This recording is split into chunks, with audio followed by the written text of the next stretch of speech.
ময়মনসিংহের ত্রিশালে ঢাকা ময়মনসিংহ মহাসড়কে private car নিয়ন্ত্রণ হারিয়ে যুবলীগ নেতা শামীম পারভেজ নিহত ও আরও একজন আহত হয়েছে।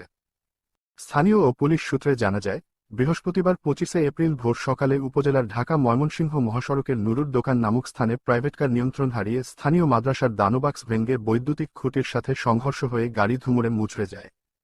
স্থানীয় এলাকাবাসী খোঁজ পেয়ে গাড়ি থেকে 2 জনকে উদ্ধার করার 15-20 মিনিট পর গাড়িতে আগুন লেগে পুরো প্রাইভেট কার পুড়ে ছাই হয়ে যায়। ঘটনাস্থলেই গাড়ি চালক যুবলীগ নেতা শামীম পারভেজ নিহত হয়, তার সঙ্গে থাকা নজরুল ইসলাম দীপক গুরুতর আহত হয়। 2 জনকে স্থানীয় এলাকাবাসী উদ্ধার করে ময়মনসিংহ মেডিকেল কলেজ হাসপাতালে প্রেরণ করেন। গুরুতর আহত নজরুল ইসলাম দীপক চিকিৎসাধীন রয়েছেন। পরিবার সূত্রে জানা যায়, ময়মনসিংহের বাইপাস এলাকায় যুবলীগ নেতা শামীম পারভেজ নিজের ফিশারির পাঙ্গাস মাছ বিক্রি করে ত্রিশাল আসার পথে এ দুর্ঘটনার শিকার হন। তিনি নিজের গাড়ি নিজেই ড্রাইভ করছিলেন। নিহত শামীম পারভেজ ত্রিশাল পৌরসভার 4 নং ওয়ার্ডের কাউন্সিলর আজহারুল ইসলামের বড় ছেলে। সেই উপজেলা কৃষক লীগের সাবেক সাংগঠনিক সম্পাদকের দায়িত্ব পালন করেন।